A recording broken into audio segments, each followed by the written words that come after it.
Hi, I'm Chinami from Japan. So who will be key player for tonight? Who's going to be the key player? Yes. LeBron James, I guess. I guess LeBron. Thank you. Yes, ma'am. We'll go next question over here in the second row in the center.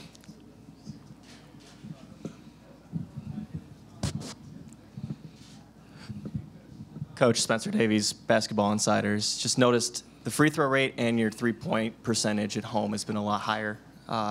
Do you feel that you can take that type of, I don't know, those driving kicks and those open threes? Why do you think that there's so much more success at home than on the road, do you suppose? I guess because you're comfortable. I think, you play more games at home than you do on the road, as far as, in certain arenas. And, our fans are great. We're making threes. The crowd's electric, and they love it. So Kyle Korver's shooting 70% the last two series from three. JR shooting 53%, so at home. So when we get home, we play better. And but we got to play better. We can't just think because we're home we're going to do that. So our guys are up for the challenge. They're excited, and we're ready to go. You said you're going to give Rodney a shot tonight. What are you looking for from Rodney the most? I think, his shot-making ability, but also being able to put the ball on the floor and drive it and create a play for himself or somebody else.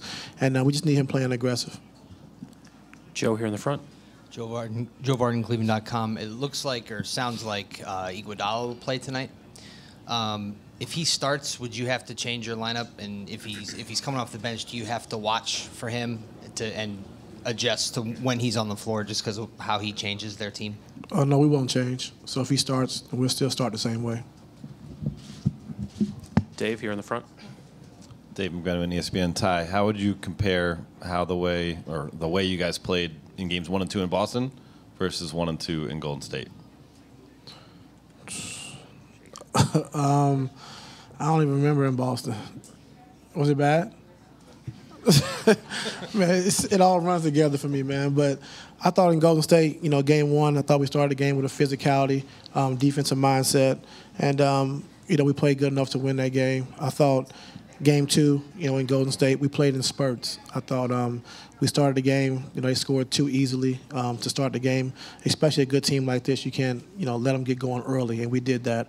And then we was fighting our way back the whole time. So as far as Boston, I really don't remember. Jason Lue, The Athletic. Kyle struggled last year in this series, and he hasn't really gotten a whole lot of looks in the first 2 games. Why do you think this is this just a bad matchup for him?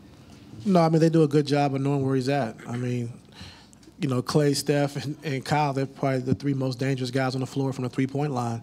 And they do a good job of just trying to make sure their awareness is up, where he's at on the floor, trying to switch out. So we got to do a couple different things to try to free him up. But he's a dangerous player. When he's making threes, him and JR, we're a different team. Can you play him and Kevin together in this series like you could in the East? We've done it. Not as much. Yeah. So that answers that? Well, because he was starting. Well, it just seems like defensively it may pose problems for you to play those 2 together in this series. It could be a little problem. Fair enough. Okay, Kenny over here. Ty, what part of your team's game must improve tonight after watching the films and that, and you're coming home, but what part of it do you need to see the most improvement out of? I think defensively, just physicality. I think, 1 through 5, we got to be more physical. We know they're trying to slip screens, in game 2. So if we're on bodies and we're physical, it takes away the slips, and they're slipping right into your body. So we got to be physical. And as far as your starting lineup, any changes tonight? No, sir. Any other questions for Coach? Thank you.